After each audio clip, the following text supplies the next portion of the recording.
नमस्कार। Welcome to channel of रचित classes. आज हम बात करेंगे पर्सनल फाइनेंस के बारे में। पर्सनल फाइनेंस के अंदर एंड प्लानिंग का जो सब्जेक्ट है हमारे पास, उसमें अप्रैल 2019 का जो पेपर है वो आज हम डिस्कस करने वाले हैं। तो सबसे पहले शुरुआत करते हैं हमारे 2.5 मार्कर से। इसमें सिर्फ हम एग्जाम्पल सॉल्व करेंगे, छोटी मोटी थियरी सॉल्व कर लेंगे। फर्स्ट ऑफ ऑल यहाँ पे हमारे पास क्या है कि मैच द फॉलोइंग है। तो इसमें लिखा हुआ है कैश सरप्लस और डेफिसिट। तो कैश सरप्लस और डेफिसिट हमें कब मिलता है बच्चों? तो कैश सरप्लस जो होता है वो हमें जो भी इनकम एक्सपेंडिचर अकाउंट होता है उसका डिफरेंस मिलता है। तो difference between income and expenditure account वो हमारा होता है कैश सरप्लस। लिक्विड एसेट्स किसे कहते हैं? तो लिक्विड एसेट्स कैश और बैंक बैलेंस को कहते हैं। तो यहाँ पे हमारे पास ऑप्शन डी दे रखा है, तो इस बैलेंस ऑफ सेविंग अकाउंट वो हमारा लिक्विड एसेट्स हो जाएगा। ओके। बात करते हैं पर्सनल प्रॉपर्टी की। तो पर्सनल प्रॉपर्टी हमारी क्या होती है? तो क्लोथ्स हमारी पर्सनल प्रॉपर्टी होती है। तो answer is a, clothes. Net worth का मतलब क्या होता है? तो नीट वर्थ जो यहाँ पे मेंशन किया हुआ है वो होता है आपका नेट वर्थ का मतलब होता है कि जो भी the difference between assets and liability होती है आपकी नेट वर्थ होती है। तो difference between assets and liability आपका नेट वर्थ होगा। और जबकि इन्वेस्टमेंट की बात करें, इन्वेस्टमेंट क्या होगा? तो जब आप म्यूचुअल फंड में पैसा लगाते हैं तो उसे हम इन्वेस्टमेंट करेंगे। इसी तरह से हमने और डिस्कस करना है यहाँ पे। तो सेकंड के अंदर दे रखा है under section 80C। So first of all 80C जो हमने मेंशन किया गया है, तो ये 80C में होता है कि आप पेंशन फंड के अंदर पैसा लगाते हो, वो नहीं आएगा। एजुकेशन नहीं आएगा। हाँ, यहाँ पे आपके पास deposit in the term deposit में जाएगा। पोस्ट ऑफिस डिपॉजिट के अंदर आप 5 साल के लिए पैसा लगाते हो, आपका 80C में जाएगा। जबकि ट्रिपल सी के अंदर क्या जाता है, जो आपका पेंशन फंड होता है वो जाता है। आंसर आपके पास आएगा pension fund. Respect of pension fund आपका reduction in respect of pension fund जाएगा आपका एक एनएल। अच्छा, CCD क्या होता है? तो अंडर सेक्शन 80 CCD जो है वो आपका आएगा national contribution, national pension scheme. आपका ई जो ऑप्शन है आपके पास, उसे हम क्या कहते हैं? Deduction respect of contribution to national pension scheme. Okay, बात करते हैं अंडर सेक्शन 80E के बारे में। तो अंडर सेक्शन 80E जो होता है वो आपका होता है जो भी पैसा आप लगाते हो हायर एजुकेशन के लिए, वो आएगा deduction respect of payment of interest of higher education. और 80EE आएगा, इसमें होता है it's respect of the loan taken from the residential house property. तो ये है हमारे पास दो क्वेश्चन 2.5 मार्कर। उसके बाद देखते हैं हमारे पास डी के अंदर यहाँ पे एनएवी के बारे में पूछा गया था। तो कैलकुलेट हमें एनएवी करना है, रेट ऑफ रिटर्न फाइंड करना है। तो रेट ऑफ रिटर्न फाइंड करने का जो फॉर्मूला है हमारे पास, वो फॉर्मूला कुछ इस तरह से है। NAV at the end minus beginning of the year, यानी कि 15.50 दे रखा है, उसमें से आप 14.50 यानी 14.50 माइनस कर लो तो 1 रुपया बचेगा। उसके अंदर आपको डिविडेंड ऐड कर देना है 1.5 रुपया। तो 1 + 1.5 यानी 2.5 डिवाइडेड बाय आपको करना है एनएवी एट द बिगिनिंग, यानी 2.5 डिवाइडेड बाय 14.5 करोगे तो आपका रेट ऑफ रिटर्न मिल जाएगा। ये आपका एक इजी स्मॉल क्वेश्चन है। अच्छा, बात करते हैं बड़े एग्जाम्पल की। 15 मार्क का एग्जाम्पल है हमारे पास, जिसके अंदर हमें तैयार करना है ये पूरा इनकम स्टेटमेंट्स बनाने हैं। तो यहाँ पे assets and liabilities of mister and Mrs Patel के बारे में मेंशन किया गया है। तो यहाँ पे आपको कैश और तो बैलेंस सबके दे रखे, नीचे सारे ट्रांजेक्शन आपको दे रखे। तो सबसे पहले क्या बनाएंगे, हम कैश एंड बैंक अकाउंट बनाएंगे। तो कैश एंड बैंक अकाउंट बनाने के लिए हमें क्या करना पड़ेगा? सबसे पहले हम कैश एंड बैंक अकाउंट बना लेते हैं। तो हमने कैश अकाउंट बना रखा है, ओपनिंग कैश बैलेंस 80,000 और ओपनिंग बैंक बैलेंस 1,80,000 आपको दे रखा है। अब नीचे जो आपको फर्स्ट इंफॉर्मेशन दे रखी है कि मिस्टर पटेल की सैलरी है 75,000, उसमें से 8,000 TDS माइनस करके आपको ग्रॉस सैलरी मिल रही है, वो भी सेविंग अकाउंट के अंदर। तो वो पैसा हम डालेंगे बैंक के अंदर, 8,04,000, जो कि मिस्टर पटेल की सैलरी है। अच्छा, मिसिस पटेल की बात करें तो मिसिस पटेल की नंबर 2 में सैलरी दे रखी थी 20,000 रुपये एवरी मंथ। तो 20,000 के हिसाब से अगर देखा जाए तो हम करेंगे पूरे साल में 2,40,000 रुपये, है ना। तो वो 2,40,000 रुपये हम लिखेंगे कैश के अंदर। Salary of Mrs Patel 2,40,000। अच्छा, उसके बाद बात करते हैं सारे एक्सपेंसेस की। क्लोथ्स फ्लिपकार्ट से परचेज किया है डेबिट कार्ड से, तो बैंक पे जाएगा। लैंड की बात करें तो हमने 30 लाख का एक पुरानी जो हमारी लैंड थी 15 लाख में बेच दी है, and payment is receive by cheque, और उसमें हमने बैंक में डिपॉजिट करवा दिया है। उसके अगेंस्ट हमने अनदर रेसिडेंस प्रॉपर्टी परचेज किया है 30 लाख का, और उसमें भी हमने 15 लाख रुपए पेमेंट किया है। तो ये सारी एंट्रीज एक बार देख लेते हैं। तो सबसे पहले हमने फ्लिपकार्ट से जो खरीद किया था, तो हमने परचेज ऑफ क्लोथ्स जो है वो यहाँ बैंक पे जाएगा, क्योंकि कैश चेक से पेमेंट किया था। 15 लाख की जो हमारे पास पैसे हमने सेल ऑफ लैंड का मिला, वो हमें इनकम में कंसिडर करना है, बाई चेक से मिला है। और डाउन पेमेंट जब हमने पे किया था, तो डाउन पेमेंट हमारा एक्सपेंसेस में लिखेंगे कि down payment of residential house 15 lakh रुपए। ओके, उसके साथ ही आपको मेंशन किया था कि उसने 1 लाख रुपए क्या किया है करंट, बाकी की रकम के बैंक लोन दी थी, जबकि 1 लाख रुपए उसने करंट ईयर का इंस्टॉलमेंट पे किया है। तो करंट ईयर का इंस्टॉलमेंट पे किया है, तो बैंक के अंदर अब लिख देंगे instalment of the residential house of 1 lakh rupees. अच्छा, आगे बढ़ते हैं। तो इसके अंदर पॉइंट नंबर 5 के अंदर मेंशन किया है कि उसको एक रेंटेड प्रेमाइसिस का 10,000 रुपए के हिसाब से इनकम मिलता है, और वो भी सेविंग अकाउंट से मिल रहा है, deposit by the tenant in the saving account, bank में डायरेक्टली डिपॉजिट हो रहा है। तो हम क्या करेंगे, यहाँ पे बैंक में लिख देंगे रेंट ऑफ 1,20,000, इनकम के अंदर उसको हम कंसिडर कर लेंगे। अच्छा, उसके बाद नेक्स्ट एडजस्टमेंट देख लेते हैं कि हमने एक एलईडी टीवी और वॉशिंग मशीन डेबिट कार्ड से परचेज किया है। इसके साथ कार लोन इंस्टॉलमेंट और पर्सनल लोन इंस्टॉलमेंट भी हमने बैंक से पे किए हैं। तो ये सारे के सारे ट्रांजेक्शन हम देख लेते हैं। हमने यहाँ पे देखो डाउन पेमेंट के, अच्छा इंस्टॉलमेंट ऑफ यहाँ पे और instalment of purchase of TV washing machine दे रखा है, कार लोन और पर्सनल लोन के इंस्टॉलमेंट भी हमने दे रखे हैं। तो यहाँ पे थोड़े बहुत रेड कलर में है, थोड़ा ब्लू कलर में है, क्यों है वो मैं बाद में आपको एक्सप्लेन करता हूँ। इसके बाद यहाँ पे लिखा हुआ expenses paid during the year, जो कि हमने मेंशन किया है कि ग्रोसरीज का है, इलेक्ट्रिसिटी बिल और मोबाइल बिल पेड किया है, ट्रैवलिंग एक्सपेंसेस है, ये सारे लिखा हुआ है एक्सपेंसेस पेड बाय कैश। तो हम ये सारे एक्सपेंसेस कैश अकाउंट में लिख देंगे। Grocery, electricity, telephone and travelling expenses चारों के अमाउंट लिख लेंगे, जो कि हमारी कैश में पेमेंट की गई। अच्छा, उसके बाद बात करते हैं अदर एक्सपेंसेस के बारे में, कि जो हमने चेक से पेमेंट किया था मेडिक्लेम और लाइफ इंश्योरेंस के लिए।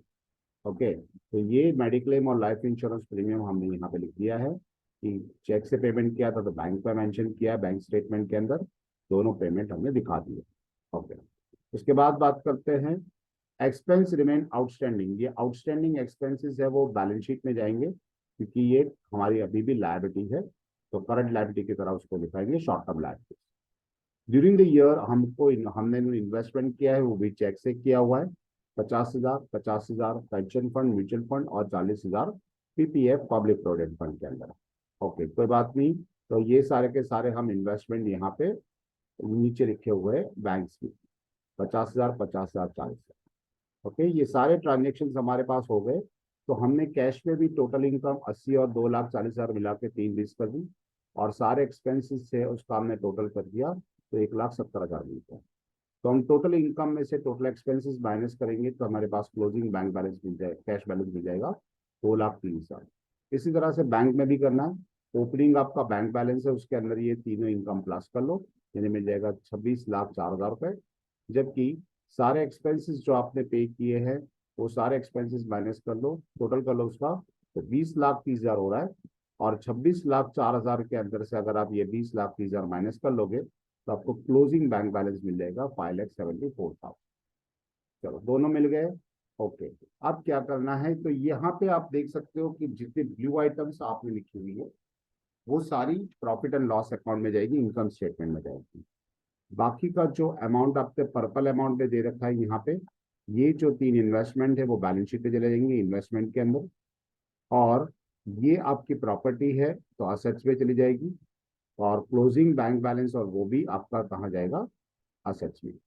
ओके, पर्पल कलर में इसलिए लिखा था, ये इन्वेस्टमेंट ये दोनों में जाते हैं, क्योंकि प्रॉफिट इनकम स्टेटमेंट में भी लिखा जाएगा और बाकी सब में भी लिखा जाएगा। तो सबसे पहले क्या करेंगे, हम इन दोनों के हिसाब से इनकम एक्सपेंडिचर अकाउंट बनाएंगे।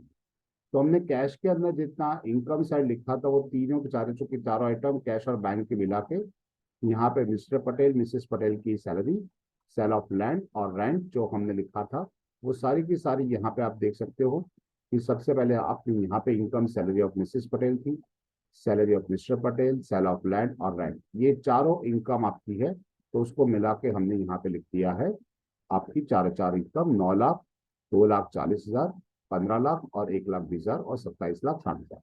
अच्छा, आपको यहाँ ऐसा लगेगा कि यहाँ पे टोटल इनकम लिखनी है 75,000 पर मंथ इनकी है, इनकम है मिस्टर पटेल की। तो हम टोटल इनकम लिखेंगे क्योंकि टीडीएस हमें अलग से लिखना पड़ता है, तो यहाँ पे हमने टीडीएस अलग से लिखा है 96,000 काट।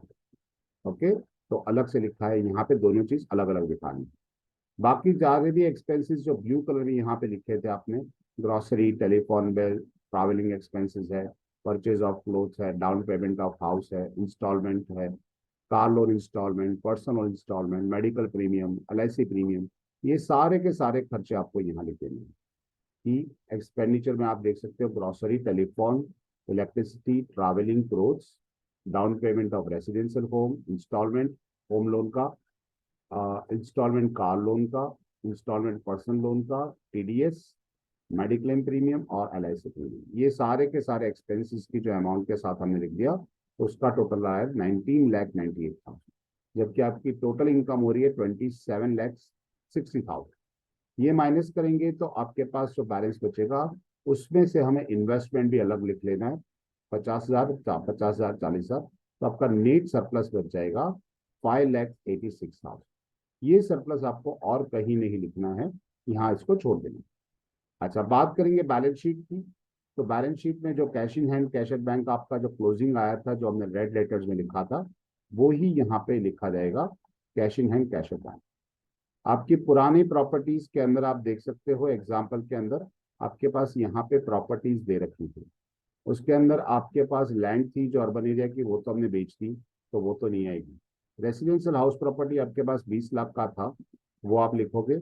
साथ साथ में आपने 30 लाख का नया रेसिडेंशियल प्रॉपर्टी भी खरीदा था, तो वो भी आप लिखोगे, यानी कुल मिला के 20 और 30, 50 लाख की आपको रेसिडेंशियल प्रॉपर्टी आपकी हो जाएगी रियल असेट्स के अंदर।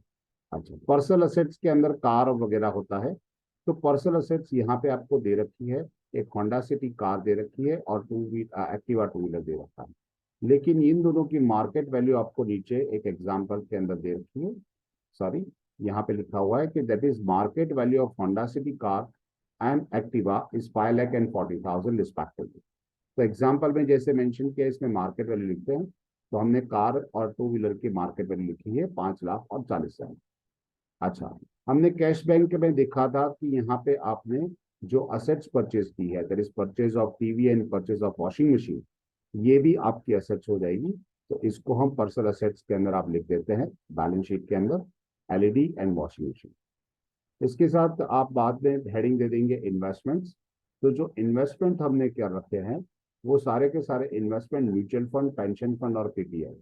उसके लिए हमें हमारी एग्जाम्पल देखना पड़ेगा, उसमें हमारे पास पुराना इन्वेस्टमेंट था। जैसे कि म्यूचुअल फंड की बात करें तो म्यूचुअल फंड हमारे पास 1,20,000 का था, और एंड ऑफ द ईयर हमने यहाँ पे म्यूचुअल फंड के अंदर इन्वेस्ट भी किया कि 50,000 रुपये, तो 1,20,000 और 50,000 कुल मिला के 1,70,000 हो जाएंगे। तो हमने म्यूचुअल फंड लिखी है 1,70,000। इसी तरह से बात करेंगे, हमारे पास पेंशन फंड भी था, तो पेंशन फंड हमारे पास 3,80,000 रुपये का था, जो एग्जाम्पल में हमने दे के रखा है। तो ये 3,80,000 रुपये का, और हमने और नीचे एक इन्वेस्टमेंट किया था पेंशन फंड के अंदर 50,000 रुपये, तो वो भी हम ऐड कर लेंगे। तो 3,80,000 और 50,000 को मिला के आपके हो जाएंगे पेंशन फंड के 6,30,000। पीपीएफ का कोई पास्ट रिकॉर्ड नहीं था, तो हमारे पास यहाँ पीपीएफ में 40,000 है, तो यही 40,000 हम पब्लिक प्रोविडेंट फंड पीपीएफ लिख देंगे एज एन इन्वेस्टमेंट, क्योंकि हमारे पास यहाँ पे कोई इन्वेस्टमेंट में पीपीएफ नहीं था ओपनिंग बैलेंसेस के अंदर। तो opening balance plus current year आपने जो भी इन्वेस्ट किया है कुल मिला के हम देंगे, तो यहाँ दोनों इन्वेस्टमेंट लिखे जाएंगे। तो ये हमने सारी एसेट्स का टोटल कर दिया, तो हमें मिल गया 72,60,000। अब बात करते हैं लायबिलिटी साइड्स। तो लायबिलिटी साइड्स के अंदर हमारे पास एक एडजस्टमेंट था, एडजस्टमेंट नंबर यहाँ पर 10, कि उसमें आउटस्टैंडिंग एक्सपेंसेस दे रखे थे 2,000 इलेक्ट्रिसिटी बिल का, 1,000 रुपये टेलीफोन बिल का। तो ये हमारी शॉर्ट टर्म लायबिलिटी हो गई, तो सबसे पहले बैलेंस शीट में वो दोनों चीज लिखी जाएगी, short term liability, outstanding electricity bill and telephone bill. Okay, आगे बढ़ते हैं। हमारे पास लॉन्ग टर्म लायबिलिटी में क्या है? तो लॉन्ग टर्म लायबिलिटी में हमारे पास यहाँ पे मेंशन किया था कि आपके पास कार लोन थी और पर्सनल लोन थी, है ना। तो कार लोन हमारे पास 4 लाख रुपए का था, उसमें से हमने करंट ईयर जितना इंस्टॉलमेंट पे किया वो माइनस कर लेंगे। तो यहाँ पे हमारे पास एडजस्टमेंट के अंदर लिखा हुआ था, और एडजस्टमेंट के अंदर आपने लिखा था कि ड्यूरिंग द ईयर आपने कितना पेमेंट किया है कार लोन का, इंस्टॉलमेंट कितना पे किया है। तो this instalment of car loan is 96,000 आपने पे किया है। तो पिछले साल का आपके पास 4 लाख रुपए था बाकी, उसमें से आपने 96,000 पे कर दिया, तो बैलेंस अमाउंट आपके पास कार लोन रह जाएगा 3,06,000। वो हम बैलेंस शीट में लॉन्ग टर्म लायबिलिटी में लिख देंगे। इसी तरह से हमारे पास पंच का पर्सनल लोन भी था 1 लाख रुपए, और पर्सनल लोन जो हमारे पास 1 लाख रुपए था, उसमें से हमने क्या कर दिया, यहाँ पर्सनल लोन हमने 36,000 पेमेंट कर दिया, इंस्टॉलमेंट पे कर दिए। तो बाकी की जो पर्सनल अमाउंट लोन रह जाएगी वो हम लायबिलिटी में लिख देंगे, पर्सनल लोन 64,000। अच्छा, नेक्स्ट चीज बात करते हैं कि यहाँ पे लिखा हुआ है कि हमने 30 लाख की नई प्रॉपर्टी खरीदी, उसके सामने हमने 15 लाख का डाउन पेमेंट दिया था, और करंट ईयर में 1 लाख तक के इंस्टॉलमेंट हमने चुका दिए। तो देख लो आप कितने पैसा अभी भी बाकी है। HDFC से लोन लिया था, तो 30 लाख में से 15 लाख तो पे कर दिया, यानी बाकी 15 लाख थे। उसमें से 1 लाख के इंस्टॉलमेंट तो करंट ईयर में पे कर दिए, तो बाकी के 14 lakhs की इंस्टॉलमेंट अभी भी बाकी है, जो कि आपको long term liability second home में लिखना होगा। ओके, इस तरह से हमने बैलेंस शीट बनाना है। और जो टोटल असेट्स आपके पास आएगा 72,62,62,000, उसमें से ये सारी लायबिलिटीज आपको माइनस कर देनी है। तो क्या हो जाएगा, ये सारी लायबिलिटीज आप माइनस कर लोगे तो बैलेंस बच जाएगा, उसे हम कहेंगे नेट वर्थ 54,89,000। अब क्वेश्चन में जो बोला गया है जो रेशियोज फाइंड करने के लिए, वो आपको रेशियो इसमें फाइंड करना होगा। तो ये था हमारे पास पहला क्वेश्चन, कि जो हमारा 15 मार्क का क्वेश्चन है, बहुत ही इंपॉर्टेंट क्वेश्चन है, तो अच्छे से एक बार प्रिपेयर कर लेना। उसके बाद हमारे पास ये क्वेश्चन नंबर 3 जो आता है, इसमें हमें monthly budget cash budget prepare करना है। अच्छा, मंथली कैश बजट कैसे प्रिपेयर करते हैं? तो यहाँ पे आपको सारी इंफॉर्मेशन दे रखी है कि मिस्टर पंड्या है, उनका फाइनेंशियल एनालिसिस करना है हमें। यहाँ पे पूरी अकाउंट्स दे रखी है कि उनका सैलरी है मिस्टर पंड्या का 12 लाख रुपए साल का, और मिसिस पंड्या है उसका साल में 6 लाख रुपए इनकम है, और उनका ओपनिंग कैश बैंक बैलेंस है 3,50,000। मंथली बनाना है तो सबसे पहले हम इसको मंथली कॉलम्स रेडी कर देते हैं। तो हमने एग्जाम्पल रेडी करके रखा है आपके लिए। तो मिस्टर पटेल का जो 12 लाख सैलरी था, तो 12 महीने में हम उसको डिवाइड कर लेंगे, तो हर महीने 1 लाख रुपए होगा। तो अप्रैल से हमारा ईयर शुरू होता है, सो अप्रैल से लेके हमने मार्च तक के सारे अकाउंट्स बना दिए, कॉलम्स बना दिए, आगे पर्टिकुलर्स का बना दिया। थोड़ी जगह की कमी थी तो थोड़ा यहाँ पे पर्टिकुलर थोड़ा छोटा बनाना पड़ा। मिसिस पटेल की जो सैलरी थी 6 लाख रुपए थी, उसको हमने डिवाइड किया, डिवाइड बाई 12, तो हर महीने 50,000 सैलरी उनकी हुई। तो हमने इनकम के अंदर ये दोनों चीज लिखी थी। अच्छा, आगे पढ़ते हैं। एग्जाम्पल में क्या लिखा है, ओपनिंग आपका बैंक बैलेंस आपको 3,50,000 रुपए दे रखा है, जो कि हमने फर्स्ट ओपनिंग बैंक बैलेंस यहाँ पे 3,50,000 मेंशन कर दिया। ओके, आगे बढ़ते हैं। First adjustment household expenditure है, second purchase of 2 wheeler Activa है in the month of May. Okay, और एजुकेशन एक्सपेंसेस है 1 लाख रुपए की, जो हमने 4 इंस्टॉलमेंट में पे करना है, अप्रैल, जुलाई, अक्टूबर एंड जनवरी। 1 लाख रुपए को हम 4 इंस्टॉलमेंट में पे करेंगे तो 25,000 का इंस्टॉलमेंट आएगा। तो सबसे पहले house hold expenditure, house hold expenditure हमने यहाँ पे इनकम की जगह छोड़ के नीचे हाउस होल्ड में लिख देते हैं। सारे हाउस होल्ड एक्सपेंडिचर हमने बना के रखे हैं, हर महीने 30,000 रुपए। 2 व्हीलर खरीदा है मई महीने में, तो हमने मई मंथ के अंदर यहाँ पे 2 व्हीलर आपका लिख लिया है, जो कि 2 व्हीलर आपके पास है तो 60,000। उसके बाद एजुकेशन एक्सपेंसेस हमें बोला था 1 लाख रुपए था, 4 इंस्टॉलमेंट जो बोले थे उसको हमने डिवाइड बाय 4 कर लिया, तो 25,000 का इंस्टॉलमेंट आपका आएगा। एक अप्रैल के अंदर, दूसरा आ रहा है जून में, अंदर लिखा हुआ है दिस अक्टूबर, और फोर्थ जनवरी में। जो मेंशन किया था उसी के हिसाब से हमें इसको बाइफरकेट करना। उसके बाद आपका NSC मैच्योरिटी है और इंटरेस्ट इनकम, आपके पास दो चीजें यहाँ पे मेंशन की है। ये NSC मैच्योरिटी का आपका 20,000 मिल रहा है, इंटरेस्ट इनकम 30,000 रुपये मिल रहा है। In the month of June और ये मंथ ऑफ दिसंबर। तो एनएससी हमने लिखा हुआ है इनकम के अंदर, NSC maturity in the month of December 20,000। और आपको बोला गया था कि इंटरेस्ट इनकम आपको 30,000 जुलाई में मिल रहा है, तो हमने जुलाई में लिख दिया है। ओके, तो इसी तरह से हमें इनकम और एक्सपेंडिचर्स लिखने। उसके बाद लिखा हुआ है कि यहाँ पे आपको 6 पॉइंट आपके पास जो दे रखा है उसके अंदर मेंशन किया है कि आप they are the planning to 3 BHK flats of 20 lakhs। 20 lakhs के अंदर उन्होंने बताया था कि 20 lakhs का उन्होंने फ्लैट खरीदा हुआ, उसमें से 5 लाख रुपए का डाउन पेमेंट भर रहे और बाकी का and the balance amount instalment of 40,000 which is starting from July. Okay, तो 20 लाख का खरीद दिया है, 5 लाख का डाउन पेमेंट भर दिया है in the month of June. तो सबसे पहले देखो आपने जून में के अंदर लिख दिया है, यहाँ पे डाउन पेमेंट ऑफ होम करके आपने लिखा हुआ है 5 लाख रुपए, और फिर उसके इंस्टॉलमेंट आपके शुरू हो जाते हैं। तो होम लोन इंस्टॉलमेंट यहाँ पे आएगा। तो होम लोन इंस्टॉलमेंट आपके पास कितना है, 40,000 फ्रॉम द जुलाई। तो हमने क्या कर दिया, जुलाई मंथ से अंदर यहाँ पे स्टार्ट कर दिया 40,000 होम लोन इंस्टॉलमेंट। यहाँ पे 40,000 का इंस्टॉलमेंट आपको मिल जाएगा एवरी मंथ। तो 40,000 का इंस्टॉलमेंट आपको हर साल, हर महीने आपको पे करना है 40,000। तो ये जो इंस्टॉलमेंट की एक इफेक्ट थी आप अंदर रह गई थी लिखना, तो हमने लिख दिया।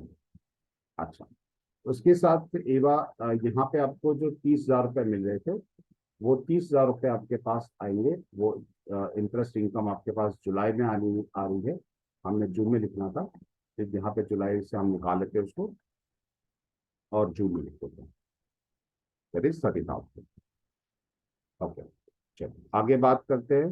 तो आगे हमारे पास जो एग्जाम्पल के अंदर है कि हमने लाइफ इंश्योरेंस प्रीमियम पे किया है 20,000 रुपये इन द मंथ ऑफ दिसंबर। तो दिसंबर के अंदर हमने लाइफ इंश्योरेंस प्रीमियम देख लेते हैं। हमारे पास दिसंबर के अंदर लाइफ इंश्योरेंस प्रीमियम यहाँ पे मेंशन किया हुआ है, LIP लाइफ इंश्योरेंस प्रीमियम। तो हमने यहाँ पे 20,000 रुपये दिसंबर के अंदर लिख दिए। ओके, उसके बाद हम बात करेंगे जो हमारे पास है नेक्स्ट टॉपिक इसके अंदर, कि हमें दे रखा है कार लोन इंस्टॉलमेंट 5 साल के लिए थे, जबकि वो इंस्टॉलमेंट 10,000 रुपये का था और दिसंबर में वो खत्म हो रहा है। तो हमने कार लोन इंस्टॉलमेंट भी लिख लिया है।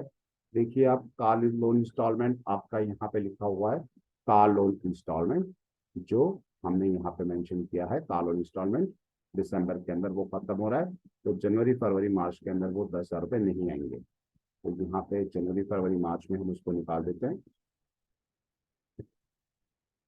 और दिसंबर के अंदर अप टू दिसंबर ये हमारा खर्चा हो जाए। अच्छा, उसके बाद हम मेंशन करते हैं आगे कि they are the planning to get the Dubai trip and 1,50,000 October month में खर्चा होने वाला है। तो हमने अक्टूबर के अंदर वो खर्चा लिख दिया है।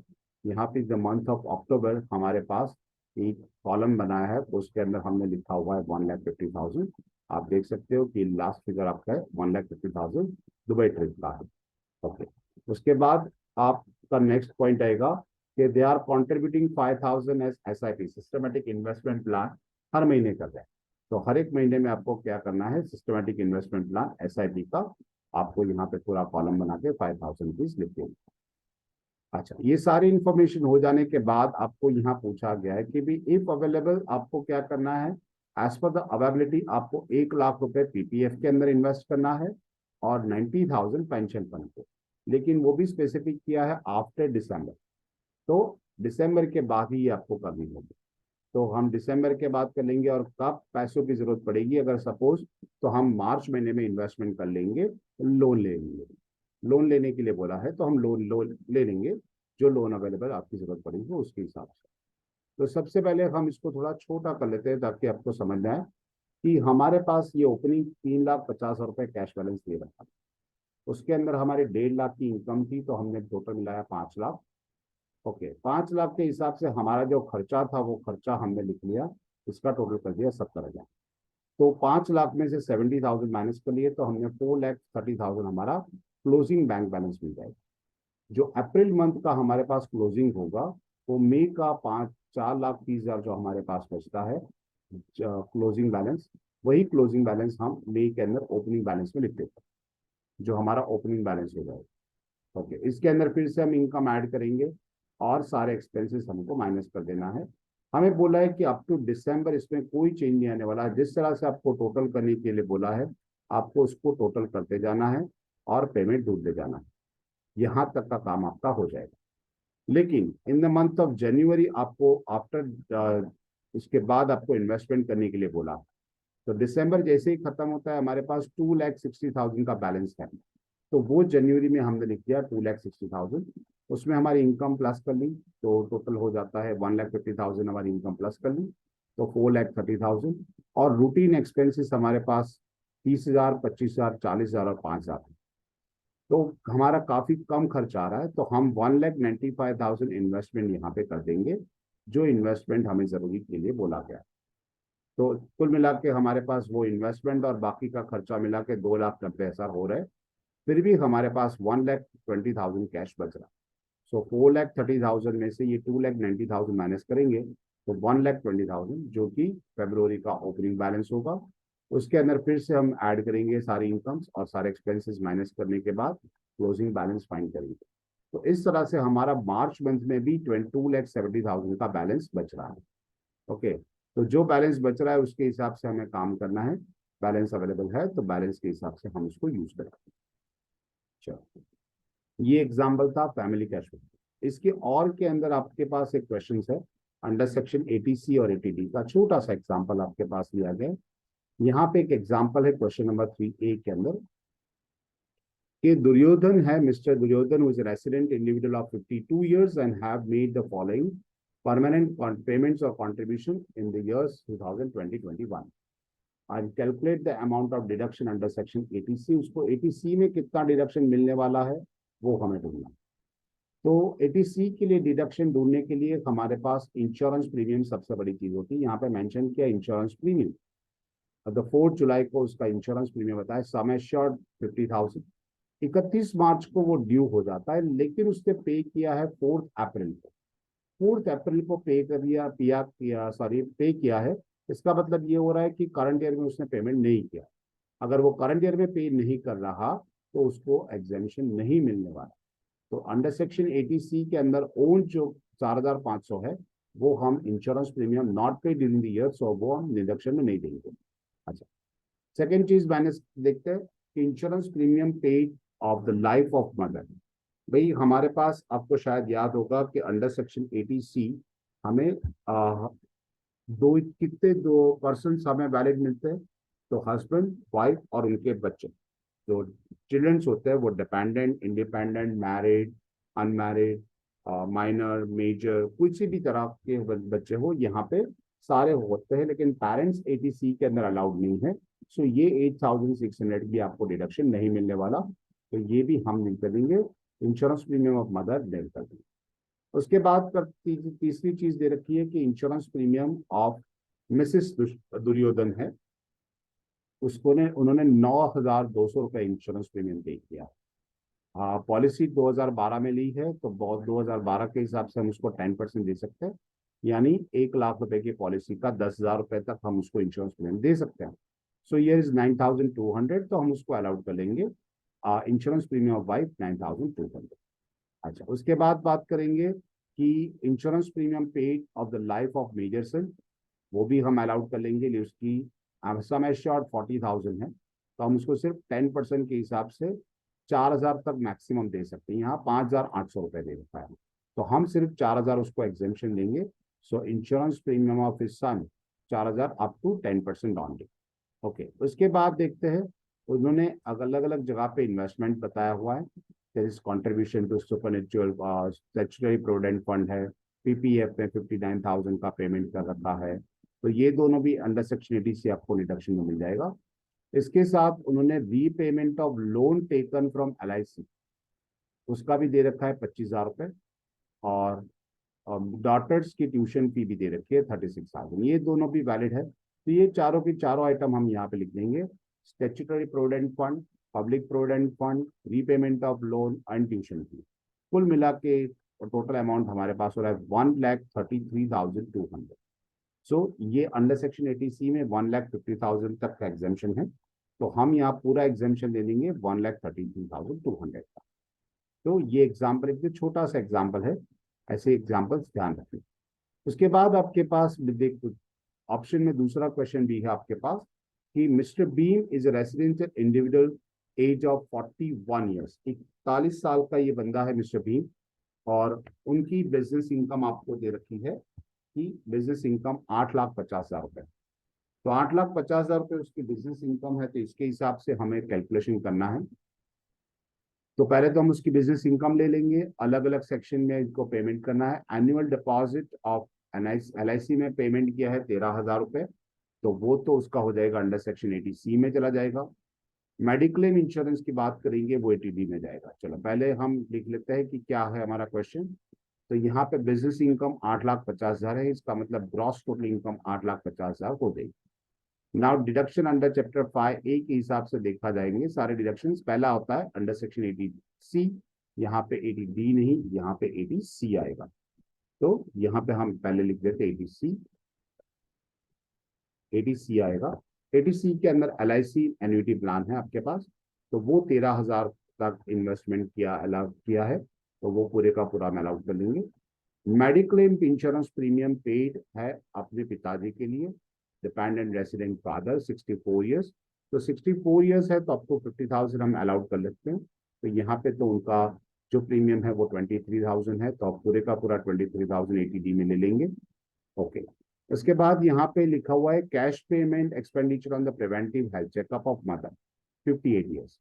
बच्चों यहाँ पे हेल्थ चेकअप की बात करें तो सीनियर सिटीजन के लिए 10,000 रुपए, लेकिन अगर वो बिलो 60 ईयर्स है तो वो कैश पेमेंट अलाउड है, और उसके अंदर आपको 5,000 तक की मैक्सिमम लिमिट है। तो हम उनको 5,000 तक का पेमेंट दे सकते हैं under section 80D। Preventive health checkup up to ₹5,000 pay कर देंगे।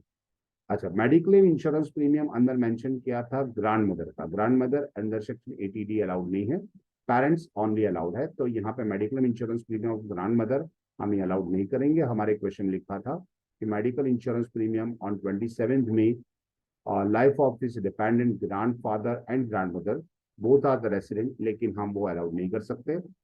अच्छा, नंबर 5 में लिखा हुआ है expenditure incurred on previous year and grand mother being the person with the disable. अगर कोई डिपेंडेंट पर्सन है और विद डिसेबल है तो हम उसको सेक्शन अंडर सेक्शन 80DD में देते हैं। तो under section 80DD expenditure incurred for medical treatment, उसमें फ्लैट 75,000 का प्रोविजन है। वो कितना भी खर्चा हुआ फ्लैट 75,000 हम पेमेंट कर देंगे, डिडक्शन मिल जाएगा। तो यहाँ पे 75,000 का हम डिडक्शन ले लेंगे। इसके सिवा हमें लिया है कि expenditure incurred during the September of medical treatment of suffering from special disease by the board. तो स्पेशल डिसीज के लिए हमारे पास है रूल्स अंडर सेक्शन 80DD। उसमें इंश्योरेंस कंपनी ने जितना पैसा दिया है वो हम एग्जामेशन कर सकते हैं, उसमें माइनस होगा, बाकी का जो अमाउंट है उसको हम एग्जामेशन लिमिट में ले सकते हैं। So under section 80DD medical treatment for the special disease 48,000, उसमें से लेस कर लेंगे amount recovered from the insurance 45, तो बाकी के 3,000 रुपए हमें डिडक्शन में यहाँ पे मिल जाएगा। सो कुल मिला के 8,50,000 में से under section 80C 13,000, 80D 28,000, 80DD 75,000, 80DD 3,000 रुपए डिडक्शन मिल जाएगा। तो उसकी नेट इनकम मिल जाएगी 7,33,000, जो उसके ऊपर आप टैक्स कैलकुलेशन करेंगे। हमें सिर्फ क्वेश्चन पूछा गया था कि मेक द फॉलोइंग, इसके हिसाब से हमें उसकी सिर्फ नेट इनकम फाइंड करनी है। यहाँ पे क्वेश्चन लिखा था find the net income of mister beam for the assessment year 22-23। तो हमने सिर्फ उसकी नेट इनकम फाइंड करके उसको दी। सेक्शन उसके अगेंस्ट साथ में क्वेश्चन सेक्शन D के लिए आपको इन्फॉर्मेशन मांगी है, तो वो आपको थियरिकल क्वेश्चन होगा। अच्छा, उसके अगेंस्ट में बहुत ही अच्छे वाले दाखिले एग्जाम्पल से जो 15 मार्क्स के होते हैं जो म्यूचुअल फंड्स के हैं, वो एग्जाम्पल्स हम देख लेते हैं। एग्जाम्पल्स हमारे पास है कि यहाँ पे लिखा हुआ है कि mister Arjun has decide to contribute 50,000 every year. उन्होंने हर साल 50,000 रुपए साइड पे रखे, कंट्रीब्यूट किए PPF के अंदर for 15 years. And what will be the accumulated amount of PPF of the 15 years. तो उसको आफ्टर 15 ईयर्स चाहिए, तो फ्यूचर वैल्यू हमें फाइंड करना है। फिलहाल तो ये बंदा 50,000 रुपए हर महीने हर साल जबकि एवरी ईयर एवरी मंथ अगर ऐसा वर्ड आता है तो आप समझ लो कि ये अमाउंट ए वाली अमाउंट। फिर आप डिसाइड कर लो कि ये प्रेजेंट वैल्यू का एग्जाम्पल है तो प्रेजेंट वैल्यू फाइंड कर लेना, फ्यूचर वैल्यू का एग्जाम्पल है तो फ्यूचर वैल्यू फाइंड कर लेना। यहाँ पे हमें चाहिए आफ्टर 15 ईयर्स, इसका मतलब हो गया हमें फ्यूचर वैल्यू। और मैं फॉर्मूला लगा the future value of annuity की, फॉर्मूला लगा दी है। एक ही जगह हमने 50,000 रुपये लिखे हुए हैं, 15 ईयर्स, और यहाँ पे रेट ऑफ इंटरेस्ट 7% बताया हुआ है। तो हम टेबल नंबर 4 के अंदर देख लेंगे फ्यूचर वैल्यू ऑफ एन्युटी। 7% के 15 साल के हिसाब से हमारे पास अमाउंट उसकी हो रही है 25.129, जिसको हम 50,000 से मल्टीप्लाई करेंगे तो 12,56,450 रुपये हमारे पास अमाउंट आती है। इसका मतलब मिस्टर अर्जुन को 15 साल के बाद क्या होगा, जो अमाउंट मिलेगी पीपीएफ अकाउंट में वो 12,56,450 रुपये मिल जाएंगे। तो जो हमारा क्वेश्चन है इस तरह से उसको हमें आंसर देना होगा। ऐसा ही और क्वेश्चन भी है कि what amount should be required to deposit by Mr Sahdev now. Now बोला गया है, अभी वो कितनी अमाउंट डिपॉजिट करेंगे in order to earn the annual income of 3 lakh. Annual income हर साल उसको 3 लाख रुपए चाहिए, हर साल 3 लाख चाहिए। इसका मतलब ए की वैल्यू आपकी 3 लाख होगी, और अभी कितना डिपॉजिट करेंगे तो उसे आपको फाइंड करना है प्रेजेंट वैल्यू ऑफ एन्युटी। और present value of annuity table number 1 होता है, तो हम टेबल नंबर 2 जो present value of annuity factor करेंगे उसमें हमें देखना है एन्युटी वाला। तो सेकेंड नंबर का टेबल होता है, ये टेबल 2 हम देख लेंगे। उसमें आपको रेट ऑफ इंटरेस्ट भी रखा है 8% और 12 साल के लिए। तो हमें 8% 12 साल के लिए टेबल वैल्यू टेबल नंबर 2 में चेक कर लिया, तो हमारे पास वैल्यू आई 7.536। तो हर साल उसको 3 लाख चाहिए, तो उसको हम 7.536 से मल्टीप्लाई करेंगे तो उसको अभी 22,60,080 रुपीज 800 रुपीज डिपॉजिट करवाने पड़ेंगे। सो आंसर लिखा है mister Sahdev have to be deposit 22,60,800 to get the yearly 3 lakh for next 12 years. 12 साल तक उसको 3 लाख रुपए चाहिए हर साल, तो उसको आज की डेट में 22,60,800 रुपए डिपॉजिट बैंक में करवाने पड़ेंगे। थर्ड क्वेश्चन लिखा था mister Nakul receive a provident fund of 27,32,400। आज वो रिटायर्ड हो गए मिस्टर नकुल, और उनको आज ये पैसा मिल गया। डिपॉजिट द बैंक, आज के आज उसके बैंक में डिपॉजिट करवा दिया, 7% रेट ऑफ इंटरेस्ट है। और हर साल एनुअली विड्रॉल वो 3 लाख रुपए विड्रॉ करते हैं। तो कितने साल तक ये ऐसा कर पाएंगे, 3 लाख रुपए विड्रॉ कितने साल तक करना पड़ेगा। तो यहाँ पे आपको प्रेजेंट वैल्यू ऑफ एन्युटी दे रखी है 27,32,400 रुपए। ओके, उसके अंदर आपको 3 लाख रुपए ये बता दिया है कि भी आपका जो प्रेजेंट वैल्यू है, ए की वैल्यू है आपको 3 लाख दे रखा है। और इसके हिसाब से देखा जाए तो 3 लाख के हिसाब से आपको प्रेजेंट वैल्यू के हिसाब से यहाँ एन आपको ढूंढना है। आर परसेंटेज 7 दे रखा है, एन ढूंढना है। तो ये 3 लाख रुपए अपोजिट साइड जाएंगे डिविडेशन में। तो यहाँ पे हमने 27,32,400 को 3 लाख से भागाकार कर दिया, तो हमें मिल गया 9.10। तो डिवाइड करने के बाद हमें मिलता है 9.10। ये प्रेजेंट वैल्यू का टेबल। सो टेबल नंबर 2 के अंदर हमें क्या करना पड़ेगा, 7% की लाइन को हमें देखना पड़ेगा। उसके अंदर हमें 9.108 वैल्यू कब मिलती है, तो 15 ईयर्स में आपको ये वैल्यू मिल जाएगी। तो n is equal to 15 years, यानी 15 साल तक आप ये पैसा विड्रॉल कर पाएंगे। तो Mr Nakul get 3 lakhs annually for 15 years. हर साल ऐसे 15 साल तक ये 3 लाख रुपए डिपॉजिट करवाए हुए थे वो ले सकते हैं। एक और क्वेश्चन है हमारे पास कि at the time of retirement, एक रिटायरमेंट टाइम के अंदर mister Yudhishthir have to give the choice between the two alternatives by the employer. उन्होंने उनके एम्प्लॉय ने उनको दो ऑप्शन दिए कि भी एक तो अल्टरनेटिव दे दिया कि भी हर साल हम आपको 1.5 लाख रुपए देंगे 15 साल, that's an annual pension of 1,50,000 for 15 years. और सेकेंड ऑप्शन दे दे कि भी आज के आज बोलो तो 20 लाख रुपए दे दे, तो लमसम। तो कौन सा चाहिए, युधिष्ठिर आपका फ्रेंड है, आप उसको सजेस्ट करना। तो हमें क्या करना पड़ेगा, ये 20 लाख तो हमारे पास आज की वैल्यू था, ये 1.5 लाख रुपए जो 15 साल में हमें मिलने वाले, इसकी प्रेजेंट वैल्यू क्या बनती है वो ढूंढ लेंगे। तो इसकी प्रेजेंट वैल्यू ढूंढनी है तो प्रेजेंट वैल्यू ऑफ एन्युटी का टेबल लगा लेंगे। एनुअल अमाउंट आपको 1.5 लाख रुपए मिल रहा है 7% हिसाब से 15 साल, तो आज उसकी वैल्यू हो रही है, प्रेजेंट वैल्यू यदि टेबल नंबर 2 के हिसाब से 13,66,200, यानी अभी आप 13,66,200 लेना पसंद करोगे या फिर 20 लाख लेना पसंद करोगे? तो आप 20 लाख रुपए लोगे और इसको बैंक में रख दोगे 7% के हिसाब से, तो 1.5 लाख से ज्यादा आपका पेंशन आएगा। तो ये आपके लिए सेकंड ऑप्शन जो है वो ज्यादा इंपॉर्टेंट है। तो mister Yudhishthir has choose the second alternative of the lump sum of 20 lakhs, क्योंकि अभी की प्रेजेंट वैल्यू 20 लाख से कम है। तो option 1 is not good, option 2 is good. Next question है, Mr Balram wants to accumulate the retirement fund of 50 lakhs। भाई उसको 50 लाख रुपए चाहिए रिटायरमेंट के टाइम पे। अभी 15 साल बाकी है उसके रिटायरमेंट में, 15 years from now. He has deposit 1 lakh. अभी ये सोच रहा है कि मैं हर साल 1-1 लाख रुपए डिपॉजिट करवाता हूँ 15 साल तक, तो क्या मेरा हो जाएगा? तो उसको फ्यूचर वैल्यू चाहिए कि फ्यूचर में कितनी वैल्यू उसकी मिल जाएगी। तो ढूंढ लेते हैं उसकी फ्यूचर वैल्यू। हमने फ्यूचर वैल्यू के फॉर्मूले लगाए, future value of annuity A, future value of annuity interest factor के हिसाब से हर साल 1 लाख रुपए रखेगा 8% के हिसाब से 15 साल तक। तो टेबल वैल्यू 4 के हिसाब से हमारे पास वैल्यू मिली 27.15।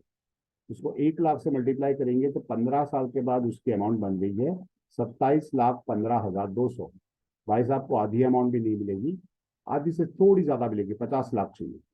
ओके, सो यहाँ पे सजेशन देखो मिस्टर बलराम को कि mister Balram, you can not gate 50 lakhs on retirement, इससे आधा मिल जाएगा। ओके, तो क्वेश्चन था कि कैन ही अचीव इस गोल, तो ये गोल तो अचीव नहीं कर पाएगा। अच्छा, आगे क्वेश्चन में बोला था कि अगर उसको 50 लाख चाहिए तो कितना एक्यूमुलेट करना पड़ेगा, इफ नॉट, अगर नहीं मिल रहा है तो क्या करोगे? तो हम ढूंढ लेते हैं उसके लिए। हम सजेशन दे देते कि to get the 50 lakhs on retirement, यानी फ्यूचर में वैल्यू चाहिए, तो हम फ्यूचर वैल्यू यहाँ पे लिख देते हैं FPA 50 लाख रुपए। ओके, हर साल कितना साइड पे उसको रखना है पैसा, तो हम उसका फ्यूचर वैल्यू के हिसाब से उसका ए फाइंड करके हम उसको दे देते हैं। परसेंटेज वही रहेंगे 8%, 15 ईयर्स, और टेबल वैल्यू भी सेम रहेगी 27.152, जो यहाँ पे ए के साथ मल्टीप्लेशन है, 50 lakhs के साथ जाएगी तो डिविडेशन में चली जाएगी। तो 50 lakhs डिवाइड बाय 27.152 करेंगे तो हमें आंसर मिल रहा है 1,84,148। ओके, सो 184,148 ये हमें अमाउंट मिल रहा है। नहीं, इतना पैसा अगर वो हर साल डिपॉजिट करवाएगा तो रिटायरमेंट में उसका 50 लाख का टारगेट कंप्लीट हो जाएगा। सो 1,50,148 उसको डिपॉजिट करवाना पड़ेगा, सॉरी 1,84,148। एक और क्वेश्चन था आपके पास NAV का, और वो क्वेश्चन हम देख लेते हैं। क्वेश्चन हमारे पास कुछ ऐसा था कि यहाँ पे return 3 reverse mortgage, vehicle insurance और टर्म प्लान की इंश्योरेंस की पॉलिसी है, यहाँ पे 3 थियरी है। उसके अगेंस्ट में आपको NAV का एक बहुत छोटा सा 5 मार्क का एग्जाम्पल, इसमें अंदर आपको दे रखी थी कि NAV की स्कीम इक्विटी फंड वाली स्कीम थी। 3,000 लाख का ये शेयर स्कीम था। 10 रुपए एक शेयर की प्राइस थी। इसके हिसाब से देखा जाए तो 3,03,000/10 मीन 300 लाख की हमारे पास यूनिट है। मार्केट वैल्यू दे रखी थी, रिसीवेबल्स दे रखा था, एक्रूड इनकम, ये तीनों प्लस कर देंगे, लायबिलिटीज माइनस होती है और एक्रूड एक्सपेंस माइनस होता है, और इसको डिवाइड कर लेंगे नंबर ऑफ आउटस्टैंडिंग यूनिट्स से। तो हमारे पास जो आंसर बचता है देख लीजिए। हम यहाँ पे NAV की फॉर्मूला लगा दी कि market value plus receivables plus accrued income minus liability minus accrued expense, और नीचे आएगा नंबर ऑफ आउटस्टैंडिंग यूनिट्स, जो आप देख सकते हो इसमें 3,800 plus 10 plus 5 receivables minus 5 liability minus 20 accrued expenses. ये सारे लाख में है, हमने लैक्स नहीं लिखा हुआ। Divided by number of 300 units आपके पास है, 300 लैक्स, तो हमने उसे डिवाइड कर लिया तो हमारे पास NAV आया 12.633, यानी से 12 रुपए और 63 पैसे आपको क्या मिल जाएगा, उसका NAV मिल जाएगा। तो आज हमने डिस्कस किया ये 2019 का पेपर। आशा है आपको समझ में आया होगा। तो हमारे चैनल को लाइक कीजिए, शेयर कीजिए और सब्सक्राइब कीजिए। Have a good day.